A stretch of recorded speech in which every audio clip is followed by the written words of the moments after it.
The shell screamed overhead at 0342 hours, tearing through the winter darkness above the Hürtgen Forest. Captain Hans Müller pressed his face into frozen mud as the explosion erupted 60 meters behind his position, the shock wave rattling his teeth. Another shell, then 6 more in rapid succession, each one closer than the last. But what chilled Müller to his core wasn't the barrage itself, it was the precision. His artillery battery had been silent for 3 hours, hidden deep in the forest, wheels chalked, barrels cold. The Americans couldn't see them. There were no aircraft overhead, no reconnaissance balloons in the night sky. And yet, somehow, impossibly, the enemy guns were walking their fire directly toward his position with mechanical accuracy, as if guided by an invisible hand that saw everything. Müller grabbed his field telephone, screaming orders to displace the battery.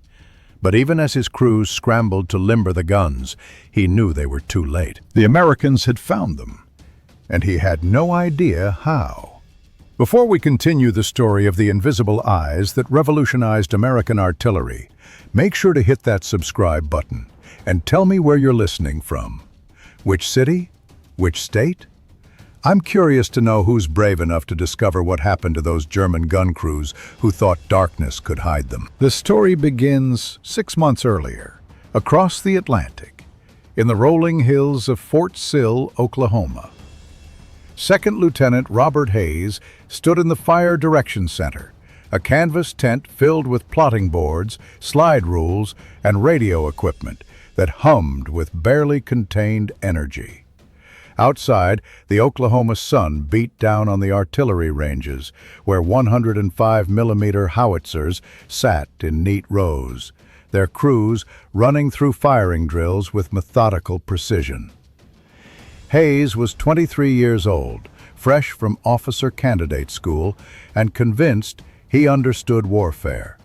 He'd read the manuals, memorized the firing tables, studied the campaigns of Napoleon and von Clausewitz. But nothing in those books prepared him for what his instructor, Major William Donovan, was about to show him. Donovan was a veteran of North Africa, a man whose face had been weathered by cordite smoke and desert sand. He carried himself with the quiet confidence of someone who'd survived Kasserine Pass and lived to apply its lessons. Donovan spread a map across the plotting table, his finger tracing coordinates with the ease of long practice.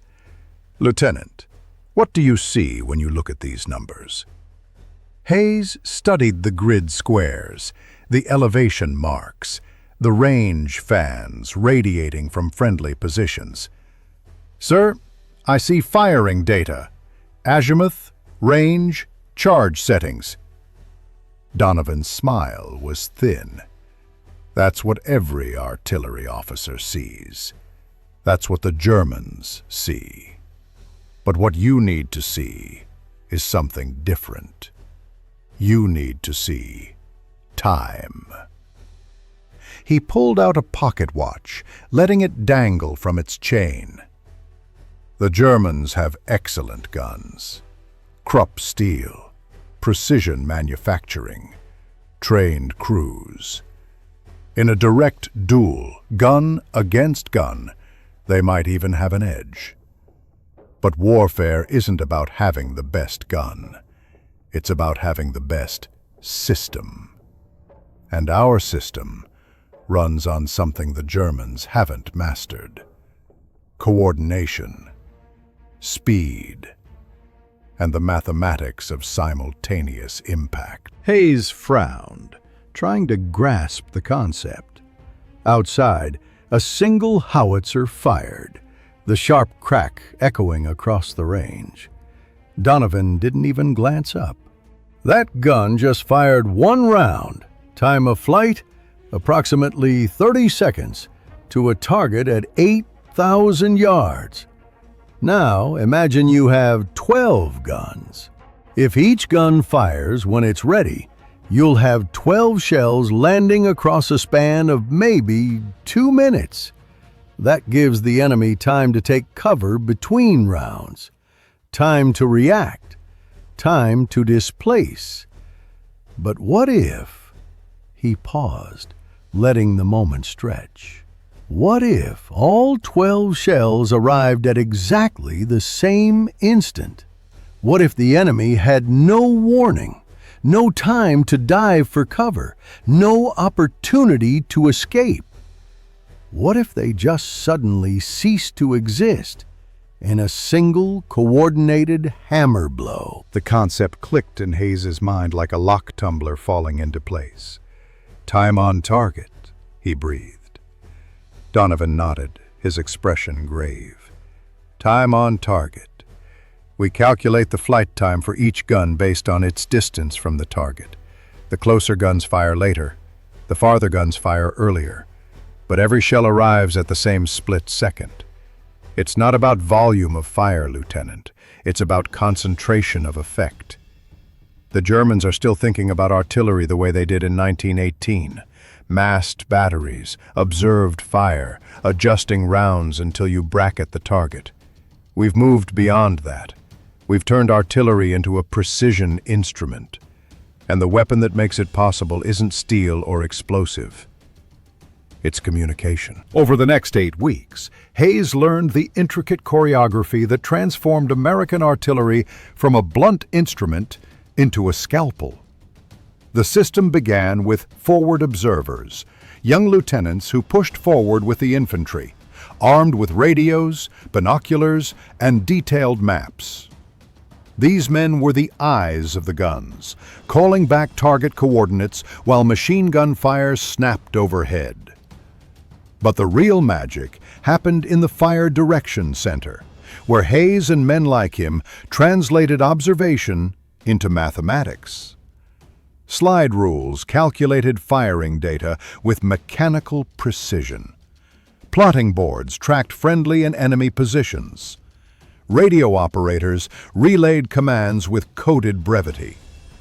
And at the center of it all was the Fire Direction Officer, orchestrating the symphony of destruction with the calm precision of a conductor leading a philharmonic. The training was relentless. Hayes learned to calculate firing solutions in his head, racing against stopwatches while instructors screamed in his ear to simulate the chaos of combat. He learned radio procedure until the codes became second nature, learned to read maps in complete darkness using only his fingertips, learned to coordinate fire from multiple batteries across miles of front.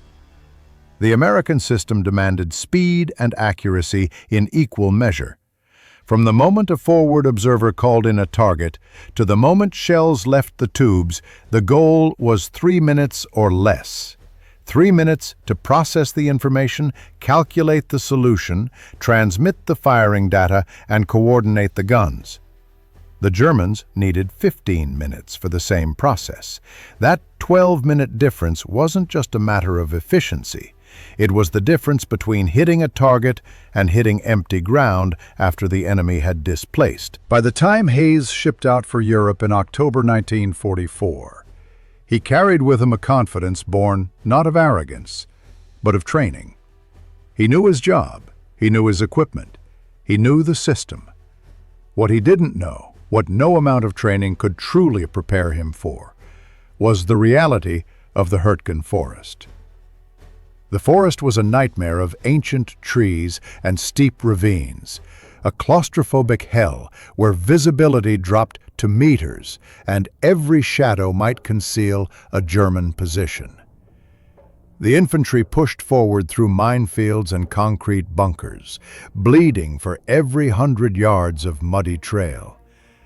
And behind them came the artillery, the 105mm howitzers of the 987th Field Artillery Battalion, setting up in small clearings and ravines, their crews working in near-total darkness to avoid drawing counter-battery fire. Hayes established his Fire Direction Center in a reinforced dugout, the walls lined with sandbags and timber, a single kerosene lamp providing the only light. His radio operator, Corporal Danny Martinez from El Paso, hunched over the SCR 610 radio, one hand pressed to his headset, listening through the static for calls from the forward observers. His computer, Sergeant Thomas Riley, a school teacher from Massachusetts, sat at the plotting board with slide rule in hand, ready to translate coordinates into firing solutions. And Hayes stood at the center, feeling the weight of command settle over him like a physical burden. Outside, his guns waited. 6 M2A1 howitzers, each capable of throwing a 33-pound shell 11,000 yards. 6 crews of 8 men each, tired, cold, and scared, but trained to a level the Germans couldn't match. The radio crackled. Fire Direction Center, this is Observer 2. Fire mission, over. Martinez's hand shot up, and Hayes grabbed the handset. Observer 2, this is FDC. Send your mission, over. The voice on the other end belonged to Lieutenant James Cooper, a forward observer embedded with Easy Company of the 109th Infantry. Cooper was somewhere up in the forest, probably crouched in a foxhole with German positions less than 200 yards away. His voice was tight with controlled urgency, each word clipped and precise. Enemy infantry in the open. Grid 473-298. Approximately 2 platoons. Request immediate suppression. Over. Hayes repeated the coordinates back, confirming the grid. Then he turned to Riley. Tom, plot it. Riley's hands moved with practiced efficiency, marking the target location on the map, checking the range and azimuth from their gun position. His slide rule clicked as he calculated deflection and elevation, compensating for air density, temperature, and the slight crosswind that whispered through the trees. 20 seconds later, he had the solution. Gun 1, deflection 2850, elevation 320, charge 5, 1 round HE quick fuse. Hayes grabbed the field telephone connected to the gun line. Gun 1, fire mission. Deflection 2850, elevation 320, charge 5, 1 round HE quick, fire when ready. The acknowledgement came back instantly, and Hayes started counting seconds in his head. 5 seconds to relay the command, 10 seconds to load, 3 seconds to adjust and lay the gun.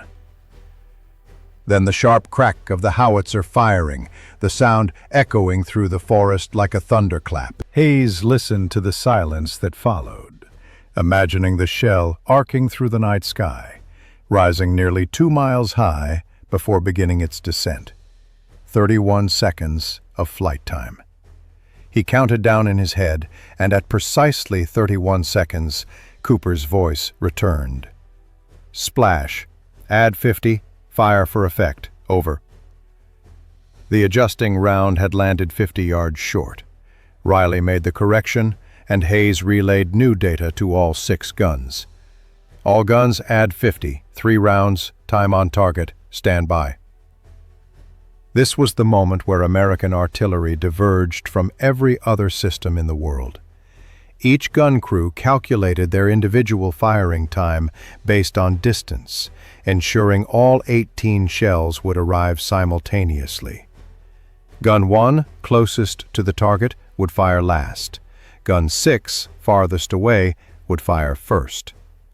The timing had to be perfect, coordinated across 6 separate positions, each crew working independently but synchronized to the second. Gun 6, fire!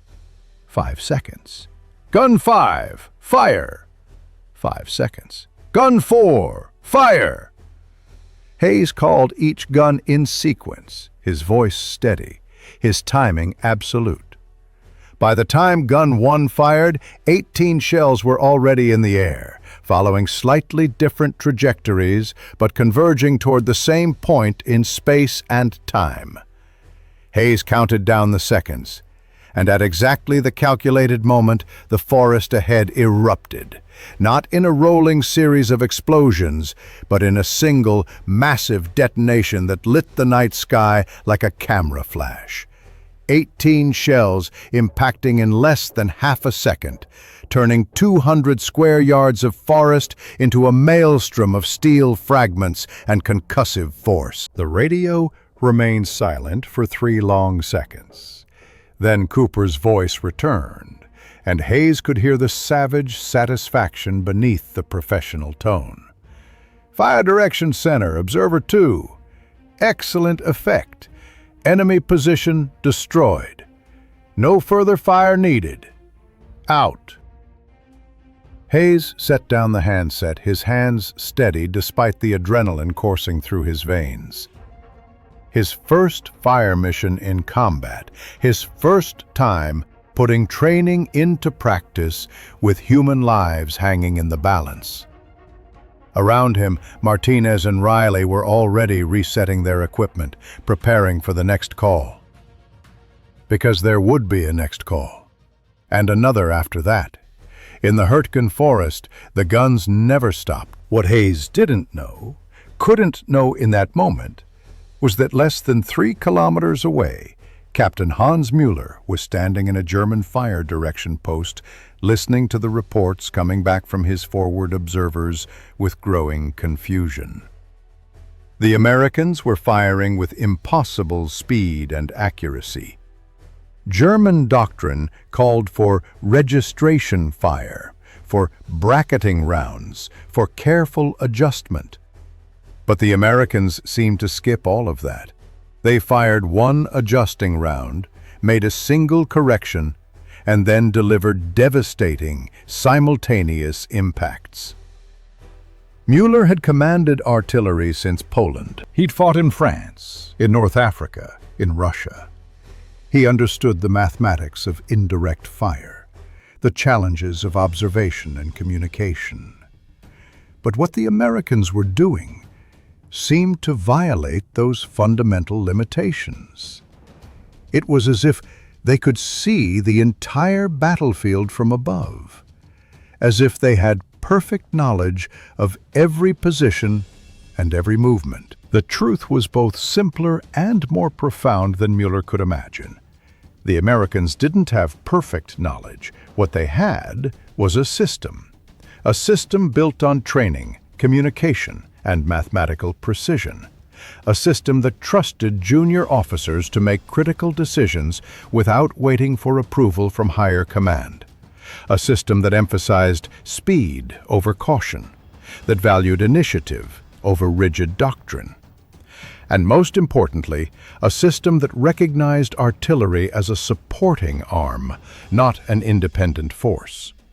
American guns existed to serve the infantry, to respond to their needs with instant, overwhelming firepower. Every forward observer was trained to call for fire. Every radio operator knew the codes and frequencies. Every fire direction center could coordinate not just their own battery, but multiple batteries across miles of front. The superiority of the American system became clear in the mathematics. A German artillery battery required approximately 15 minutes from target identification to shells landing. The fire mission went from the forward observer to the battalion headquarters, where staff officers confirmed the target, checked their firing tables, calculated the solution, and then transmitted orders back down to the battery. It was a centralized, hierarchical system that emphasized control and prevented mistakes. But it was also slow, inflexible, and unable to respond to rapidly changing battlefield conditions. An American battery could complete the same process in 3 minutes or less. The forward observer called directly to the fire direction center. A lieutenant, not a colonel, made the firing decision. The calculations were done at battery level, not headquarters. And the result was fired immediately, without waiting for approval. That speed, multiplied across an entire front, became crushing. When an American infantry company encountered resistance, they could have artillery support in 3 minutes. When they identified a German position, they could destroy it before the enemy had time to displace. When they needed covering fire during an assault, they could get it immediately, coordinated down to the second. The Germans, by contrast, spent so much time processing fire missions that by the time shells landed, the target had often moved, or the tactical situation had changed. They were fighting a 1918 war with 1918 methods, while the Americans had evolved into something new. The technical innovations supporting the American system were subtle but revolutionary. The SCR-610 radio allowed forward observers to communicate directly with fire direction centers, bypassing the need for telephone lines that could be cut by artillery or tracked by the enemy. The M2A1 howitzer itself was a marvel of engineering, combining accuracy, reliability, and ease of manufacture. But perhaps the most important innovation was the simplest: the graphical firing table. American fire direction officers used pre-calculated charts that allowed them to determine firing data in seconds, while German officers still relied on mathematical calculations that took minutes.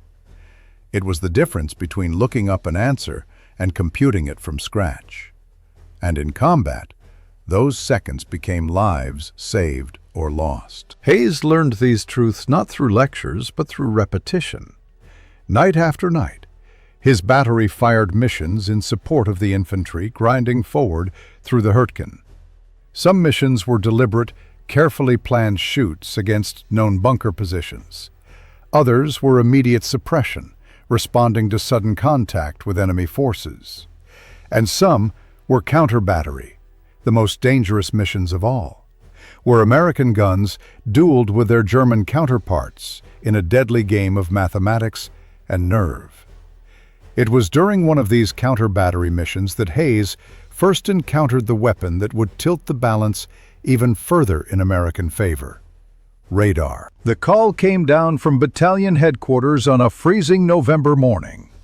German artillery had been harassing the front lines, firing from concealed positions deep in the forest, then displacing before American counter-battery fire could respond. The Germans were using their traditional doctrine of shoot and scoot, firing a few rounds and then moving before retaliation arrived. It was effective, frustrating, and seemingly impossible to counter. But Battalion had brought forward something new, a technical marvel that Hayes had only heard rumors about: the SCR-584 radar, a system originally designed for anti-aircraft use but adapted for artillery location. The radar crew arrived in a truck, their equipment covered by camouflage netting, and set up their antenna in a small clearing under the direction of a young warrant officer named Michael Brennan. Brennan was a Massachusetts Institute of Technology graduate, one of the new breed of technical specialists the Army was producing, men who understood electronics and physics as well as tactics. He explained the system to Hayes with barely contained enthusiasm, his words tumbling over each other in his eagerness to share. "The radar tracks shells in flight," Brennan said, pointing to the oscilloscope screen that glowed green in the dimness of the radar van. "We can see the trajectory, extrapolate it backward, and pinpoint the firing location. The Germans fire, we plot them, and your guns respond, all in under 2 minutes." Hayes absorbed this information with growing excitement. "You're telling me we can locate enemy batteries without forward observation? Without waiting for them to reveal their positions through muzzle flash?" Brennan grinned. "Better than that, Lieutenant. We can track every shell they fire. We can build a pattern of their positions over time. And we can do it without them knowing we're watching. As far as they're concerned, they're still hidden, but we see them clear as day." The implications were staggering. For the entire history of artillery warfare, guns had been relatively safe behind the front lines. Yes, they could be spotted through aerial observation or muzzle flash, but if they were disciplined about camouflage and firing positions, they could remain hidden. The radar changed that calculus completely. Now, the simple act of firing revealed your position with mathematical precision. Invisibility was no longer possible. The system proved its worth that same afternoon. A German battery opened fire from a position estimated to be 4 kilometers northeast of the American lines, their shells landing among the forward infantry positions and causing casualties. Hayes listened to the reports coming in, feeling the familiar frustration of knowing the enemy was out there, but being unable to locate them. Then Brennan's voice cut through on the radio net. "FDC, this is radar. I have firing location. Stand by for coordinates." 20 seconds later, Hayes had a grid reference. He plotted it on his map, confirmed the range and bearing, and immediately called a fire mission to all 6 of his guns, plus 2 additional batteries from the battalion. 24 howitzers, coordinated for simultaneous impact, targeting a position the Germans believed was hidden. The time-on-target strike was devastating. In the space of 2 seconds, 72 shells impacted on the German position, obliterating the battery before the crews even realized they were under fire. There was no warning, no incoming adjusting round, no time to run. One moment they were serving their guns, and the next moment they simply ceased to exist. Hayes listened to the reports from forward observers who could see the smoke rising from the German position and felt a grim satisfaction. This was the future of warfare. This was the edge that would drive the Germans back across the Rhine and into Germany itself. Not superior courage or fighting spirit, but superior systems, superior communication, and superior coordination. Over the following weeks, the pattern repeated. German artillery fired, American radar tracked them, American guns destroyed them. The Germans tried everything to counter the new threat. They fired fewer rounds per mission, trying to minimize their exposure. They displaced more frequently, never staying in one location for long. They set up dummy positions, hoping to draw American fire away from their real batteries. But nothing worked. The Americans had cracked the code, had achieved something the Germans thought impossible. The ability to fight artillery duels without observation, to strike targets through the fog of war with mechanical precision. And with each destroyed German battery, the balance of power shifted further. Captain Mueller experienced this shift firsthand. His battery, which had begun the Hürtgen campaign with 6 guns and 48 men, was down to 3 guns and 27 men. They'd lost crews to American counter-battery fire, to airstrikes, to the grinding attrition of combat. But worse than the losses was the growing sense of futility. No matter where they positioned their guns, no matter how carefully they camouflaged their positions, the Americans found them. It was as if the enemy had observers watching from the sky, invisible eyes that saw everything and reported with perfect accuracy. Mueller's men began to speak in whispers about American secret weapons, about radio direction finders and sound ranging equipment and spies behind German lines. The truth, that the Americans had simply developed better systems and better training, was somehow more frightening than any secret weapon. The breaking point came on a cold December morning, 2 weeks before Christmas. Mueller's battery had displaced during the night, moving to a new position in a narrow ravine that should have provided excellent cover and concealment. They'd moved in complete darkness, using horses to pull the guns to avoid engine noise, and had been in position for less than an hour when the order came down to fire a harassment mission against American supply lines. Mueller hesitated, knowing that firing would expose their position. But orders were orders. He authorized 3 rounds per gun, 9 shells total, enough to disrupt American logistics, but hopefully not enough to draw serious retaliation. His crews served the guns with efficient professionalism, and 9 shells arced into the night sky toward their targets 4 kilometers away. 4 minutes later, the American counter-battery fire arrived. Not 3 rounds or 6 rounds, but 72 rounds in a single coordinated hammer blow that turned the ravine into an inferno. Mueller survived only because he'd been standing near the command post 30 meters from the gun line when the shells arrived. His guns were destroyed, his crews dead or dying, and the ravine was choked with smoke and screaming. As he stumbled through the carnage, trying to organize the survivors, trying to salvage something from the disaster, Mueller finally understood. The Americans hadn't gotten lucky. They hadn't had an observer watching his position. They'd simply done what they always did, located his battery through technical means, calculated a firing solution with mechanical precision, and delivered overwhelming firepower with practiced efficiency. It wasn't magic, it was just a better system. The survivors of Mueller's battery withdrew that night, abandoning their positions and falling back toward Germany. Mueller filed his after-action report with numb detachment, describing the American artillery's impossible accuracy, their speed of response, their devastating coordination. His commanders read the report and filed it away with dozens of similar reports from other units. The pattern was clear and undeniable. The Americans had achieved artillery superiority not through superior weapons, but through superior methods. They'd industrialized warfare in a way the Germans, for all their technical expertise, had never imagined.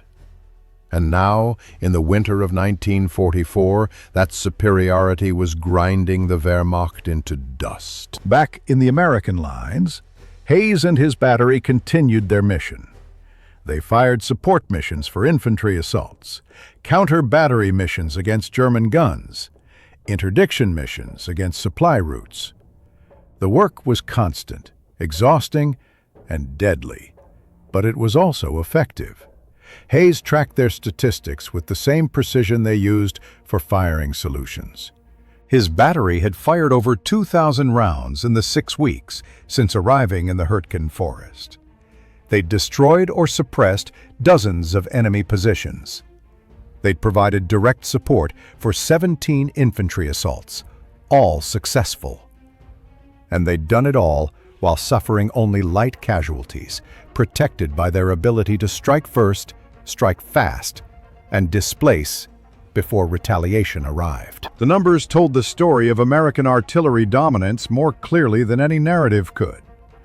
By late 1944, American artillery batteries were firing an average of 100 rounds per day, compared to 30 rounds per day for their German counterparts.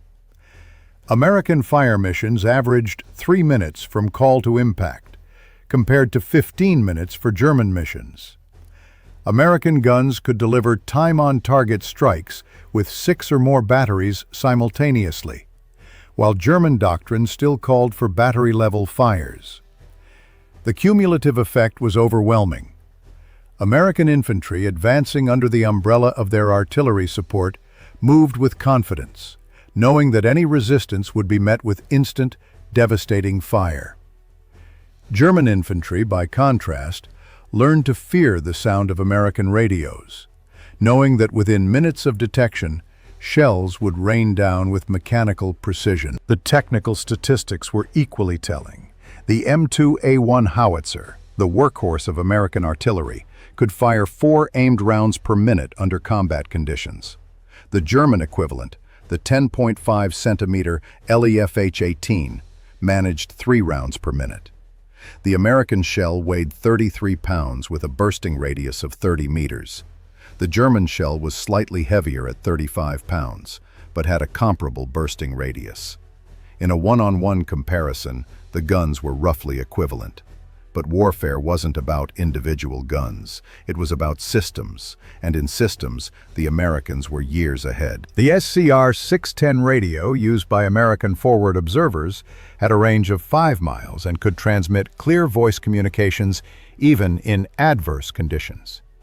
German forward observers relied primarily on telephone lines, which were vulnerable to artillery fire and limited their mobility. The American graphical firing tables allowed fire direction officers to calculate solutions in 10 to 20 seconds. German officers using logarithmic tables needed 2 to 3 minutes for the same calculations. The American emphasis on decentralized command meant that lieutenants like Hayes made firing decisions independently. German doctrine required approval from battalion or even regiment level for most missions. Every single component of the American system was optimized for speed, flexibility, and responsiveness. And when those components worked together, the result was artillery fire that seemed omniscient and overwhelming. The Battle of the Bulge in December 1944 provided the ultimate test of American artillery superiority. When German forces launched their surprise offensive through the Ardennes, they initially achieved tactical surprise and local superiority. But as American forces recovered from the shock and began to establish defensive positions, the artillery came into its own. At Bastogne, surrounded American forces held largely because of artillery support that never faltered. At Elsenborn Ridge, American artillery broke up German infantry attacks with devastating precision. At Saint-Vit, coordinated fires from multiple battalions disrupted German logistics and prevented exploitation of early gains. In every engagement, American artillery proved decisive, turning potential German breakthroughs into bloody stalemates. The statistics from the Bulge were staggering. American artillery fired over 1 million rounds during the month-long battle, averaging more than 33,000 rounds per day. Forward observers called in over 15,000 fire missions, with an average response time of less than 4 minutes. Time-on-target strikes, where multiple batteries fired simultaneously on a single target, accounted for nearly 30% of all missions, a proportion unheard of in previous campaigns. And the effect on German forces was catastrophic. Post-war interrogations of German officers consistently cited American artillery as the decisive factor in the battle, more significant than air power, armor, or infantry quality. By the time the Allies crossed the Rhine in March 1945, American artillery had evolved into the most effective indirect fire system in military history. The lessons learned in North Africa and Italy, refined in Normandy and the Hürtgen, and perfected in the Ardennes, had created a doctrine that would influence artillery employment for generations. Forward observers integrated with infantry units provided the eyes. Fire direction centers provided the brains. Radio networks provided the nervous system. And the guns themselves provided the fist. It was a system that worked because every component trusted every other component, because training had been thorough and standardized, and because the doctrine emphasized speed and responsiveness over centralized control. Lieutenant Hayes finally understood this on a spring morning in Germany, as his battery prepared to cross the Rhine. He stood on the western bank of the river, watching engineers construct pontoon bridges, while overhead American fighter bombers flew unchallenged. Behind him, his guns were lined up wheel to wheel, ready to provide support fire for the river crossing. And ahead, on the eastern bank, lay Germany itself, the heartland of the enemy that had started this terrible war. Hayes thought about the past 9 months, about the missions fired and the targets destroyed, about the men lost and the ground won. He thought about Captain Mueller, whose name he'd never know, whose battery his guns had helped destroy. He thought about the system that had brought them all to this moment, this crossing of the Rhine. The radio crackled. Forward observers were reporting from the eastern bank, having crossed with the first wave of infantry. Enemy positions identified. Firing data requested. Hayes turned to his fire direction center, where Riley and Martinez waited with the practiced calm of veterans. "Fire mission," he said, and the system hummed to life once more. Coordinates plotted, solutions calculated, commands transmitted, and 6 howitzers fired in sequence, their shells arcing across the Rhine to impact with perfect simultaneity on targets the crews would never see. Just another mission. Just another demonstration of American artillery superiority. Just another step toward victory. The war in Europe would end in May 1945, with German forces surrendering unconditionally. Post-war analysis by both American and German military historians consistently identified artillery as one of the key factors in Allied victory. The Germans had begun the war with excellent guns and well-trained crews, but they'd never developed the integrated fire control systems that gave American artillery its decisive edge. They'd never decentralized command to the same degree. They'd never invested in the communications infrastructure that made rapid response possible. And they'd never emphasized the supporting role of artillery in the same way American doctrine did. The numbers told a story of complete dominance. American forces in Europe fired approximately 20 million artillery rounds during the war, compared to approximately 8 million for German forces defending the same ground. American artillery casualties were significantly lower than German casualties, despite firing more than twice as many rounds. American infantry, advancing under artillery support, suffered fewer casualties and achieved objectives faster than infantry operating without such support. And perhaps most tellingly, German officers consistently rated American artillery as the most dangerous aspect of the Allied military machine, more feared than tanks or aircraft or infantry.